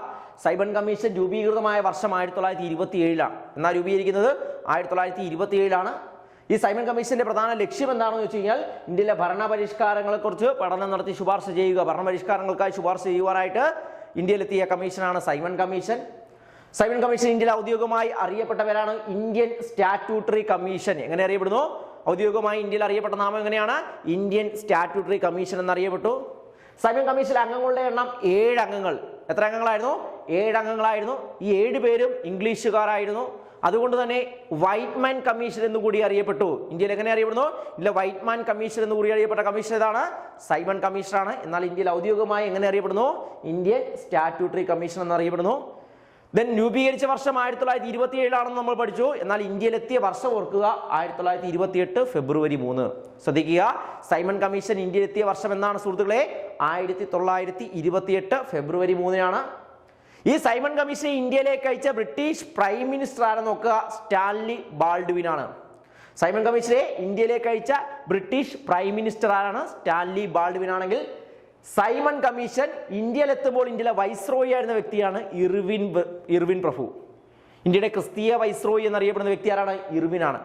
അപ്പൊ അദ്ദേഹമായിരുന്നു സൈമൺ കമ്മീഷൻ ഇന്ത്യയിലെത്തുമ്പോൾ ഇന്ത്യയിലെ വൈസ്രോയി. എന്നാൽ ഇന്ത്യയിലെത്തുന്ന സമയത്ത് ഇന്ത്യയുടെ സ്റ്റേറ്റ് സെക്രട്ടറി ആയിരുന്നു ലോർഡ് ബിർക്കൻ ഹെഡ്. ഓർക്കുക, സൈമൺ കമ്മീഷൻ ഇന്ത്യ സന്ദർശിക്കുമ്പോൾ അല്ലെങ്കിൽ ഇന്ത്യയിലെത്തുമ്പോൾ ഇന്ത്യയിലെ സ്റ്റേറ്റ് സെക്രട്ടറി പദവി കൈകാര്യം ചെയ്യുന്ന വ്യക്തി ആരാണ്? ലോർഡ് ബിർക്കൻ ഹെഡ് ആണ്. ഇന്ത്യയിലെ വൈസ്രോയി ആയിരുന്നത് ലോർഡ് ഇർവിൻ ആണ്. എന്നാൽ ഇന്ത്യയിലേക്ക് അയച്ച British prime minister Stanley Baldwin ആണ്. സൈമൺ കമ്മീഷനെതിരെ ഇന്ത്യയിൽ ഉയർന്നു വന്ന മുദ്രാവാക്യം എന്ന് പറയുന്നത് Simon go back. Simon go back എന്ന മുദ്രാവാക്യത്തിന്റെ ശില്പി യൂസഫ് മെഹർ അലിയാണ്. ക്വിറ്റ് ഇന്ത്യ എന്ന വാക്കിന്റെ ശില്പിയും ആര് തന്നെയാ? യൂസഫ് മെഹർ അലിയാണ്. അപ്പം നമ്മൾ പറഞ്ഞു സൈമൺ കമ്മീഷൻ ഉണ്ടായിരുന്ന അംഗങ്ങളുടെ എണ്ണം 7 ആണ്. 7 പേരും ഇംഗ്ലീഷുകാരായിരുന്നു. ഇന്ത്യക്കാരും തന്നെ അംഗങ്ങളായിരുന്നില്ല. അതുകൊണ്ട് തന്നെ ഈ സൈമൺ കമ്മീഷൻ ഇന്ത്യ ബഹിഷ്കരിക്കുന്നു. അങ്ങനെ സൈമൺ കമ്മീഷനെതിരെ ഇന്ത്യയിൽ ഉയർന്നു വന്ന മുദ്രാവാക്യം എന്ന് പറയുന്നത് സൈമൺ ഗോ ബാക്ക് എന്ന് പറയുന്ന മുദ്രാവാക്യമാണ്. ഈ മുദ്രാവാക്യത്തിന്റെ സൃഷ്ടാവ്, ശില്പി എന്നറിയപ്പെടുന്നത് യൂസഫ് മെഹർ അലിയാണ്. സൈമൺ കമ്മീഷനെതിരെ ഇന്ത്യയിൽ പ്രമേയം പാസ്സായ വർഷം ചോദിച്ചാൽ 1927 ഏതാണ് സെക്ഷൻ? അത് മദ്രാസ് സെക്ഷനാണ്. ഐഎൻസിയുടെ മദ്രാസ് സെക്ഷനിലാണ് സൈമൺ കമ്മീഷനെതിരെ ഇന്ത്യയിൽ പ്രമേയം പാസ്സാക്കുന്നത്. മദ്രാസ് സെക്ഷനിലെ അധ്യക്ഷൻ എന്ന് പറയുന്നത് MA അൻസാരിയാണ്. അതായത് മദ്രാസിൽ പ്രമേയം പാസ്സാക്കിയ സമയത്തെ അധ്യക്ഷൻ INC-യുടെ അധ്യക്ഷനായിരുന്ന വ്യക്തി ആരാണ്? MA അൻസാരിയാണ്. എന്നാൽ മദ്രാസിൽ പ്രക്ഷോഭം നയിച്ച വ്യക്തി എന്ന് പറയുന്നത് T പ്രകാശമാണ്. സൈമൺ കമ്മീഷനെതിരെ മദ്രാസിൽ പ്രക്ഷോഭം നയിച്ച വ്യക്തി T പ്രകാശമാണ്. എന്നാൽ ഇതിനെതിരെ പ്രമേയം പാസാക്കിയ സെക്ഷനിലെ അധ്യക്ഷൻ MA അൻസാരിയാണ്. ഇതിനുശേഷം സൈമൺ കമ്മീഷൻ ഇന്ത്യയിൽ നിന്നും തിരികെ പോയത് 1929 തുടർന്ന് ബ്രിട്ടനിൽ ചെന്ന് റിപ്പോർട്ട് സമർപ്പിക്കുന്നത് 1930 അപ്പൊ സൈമൺ കമ്മീഷന്റെ റിപ്പോർട്ട് ഏത് വർഷമാണ്? 1930 ഈ സൈമൺ കമ്മീഷൻ റിപ്പോർട്ടിനെ അസംബന്ധങ്ങളുടെ കൂമ്പാരത്തിലേക്ക് എറിയപ്പെട്ടത് എന്ന് പറഞ്ഞത്. ഓക്കെ, സോ സൈമൺ കമ്മീഷൻ റിപ്പോർട്ടിനെ അസംബന്ധങ്ങളുടെ കൂമ്പാരത്തിലേക്ക് എറിയപ്പെട്ടത് എന്ന് വിശേഷിപ്പിച്ച വ്യക്തിയാണ് ശിവസ്വാമി അയ്യർ. ക്ലിയർ ആണേ? അപ്പൊ സൈമൺ കമ്മീഷൻ റിപ്പോർട്ട് ഏത് വർഷമാണ്? 1930 ഈ റിപ്പോർട്ടിനെ അസംബന്ധങ്ങളുടെ കൂമ്പാരത്തിലേക്ക് എറിയപ്പെട്ടത് എന്ന് വിശേഷിപ്പിച്ച വ്യക്തി ആരാണ്? ശിവസ്വാമി അയ്യറാണ്. നമ്മുടെ ചോദ്യം തന്നിരിക്കുന്ന സംഭവങ്ങളിൽ കാലക്രമേണ കളത്തിൽ എഴുതുക എന്നതായിരുന്നു. നമുക്ക് തന്നിരുന്ന 4 ഓപ്ഷൻ എന്ന് പറയുന്നത് ജാലിയൻ വാലാബാഗ്, ഖിലാഫത്ത് പ്രസ്ഥാനം, സൈമൺ കമ്മീഷൻ, സ്വരാജ് പാർട്ടി എന്നിവയായിരുന്നു. സോ ജാലിയൻ വാലാബാഗിന്റെ വർഷം നമ്മൾ പഠിച്ചതാണ് 1919. ഏപ്രിൽ 13 ജാലിയൻ വാലാബാഗ് കൂട്ടക്കൊല നടന്നത്. ദെൻ ഖിലാഫത്ത് പ്രസ്ഥാനത്തിന്റെ രൂപീകരണവും 1919 തന്നെയാണ്. സോ രണ്ടാമതായിട്ട് എഴുതേണ്ടത് ഖിലാഫത്ത് പ്രസ്ഥാനമാണ്. ഇന്ത്യയിലെ അഖിലേന്ത്യാ ഖിലാഫത്ത് പ്രസ്ഥാനമൊക്കെ അല്ലെങ്കിൽ അഖിലേന്ത്യാ ഖിലാഫത്ത് ദിനമായിട്ട് ആചരിച്ചത് 1919 ഒക്ടോബർ 17. ദെൻ നെക്സ്റ്റ് ആയിട്ട് വരുന്നത് ഓർഡർ അനുസരിച്ച് 1923 സ്വരാജ് പാർട്ടിയുടെ രൂപീകരണമാണ്. 1923 ജനുവരി 1 സ്വരാജ് പാർട്ടി രൂപീകരിക്കുന്നത്. അവസാനമായി നമ്മൾ പഠിച്ചത് സൈമൺ കമ്മീഷനാണ്. തന്നിരിക്കുന്ന ഓപ്ഷനിൽ ഏറ്റവും അവസാനമായി വരേണ്ടത് സൈമൺ കമ്മീഷന്റെ രൂപീകരണം 27 പക്ഷേ ഇന്ത്യയിൽ എത്തിയ വർഷം ചോദിച്ചാൽ അത് 28 റിപ്പോർട്ട് സമർപ്പിച്ച വർഷമാണ് 1930. ക്ലിയർ ആണല്ലോ? സോ LP UP അസിസ്റ്റന്റ് ചോദിച്ച ഇന്ത്യ ചരിത്ര ഭാഗമായി ചോദിച്ച ചോദ്യങ്ങളും അതിൻ്റെ അനുബന്ധ വസ്തുക്കളുമാണ് നമ്മൾ ഈ ക്ലാസ്സിൽ ചർച്ച ചെയ്തത്. ക്ലാസ് കേട്ടിരുന്ന എല്ലാ ഉദ്യോഗാർത്ഥികൾക്കും പഠിപ്പിച്ച ഫാക്റ്റുകൾ ക്ലിയർ ആണെന്ന് വിശ്വസിക്കുന്നു. Thank you.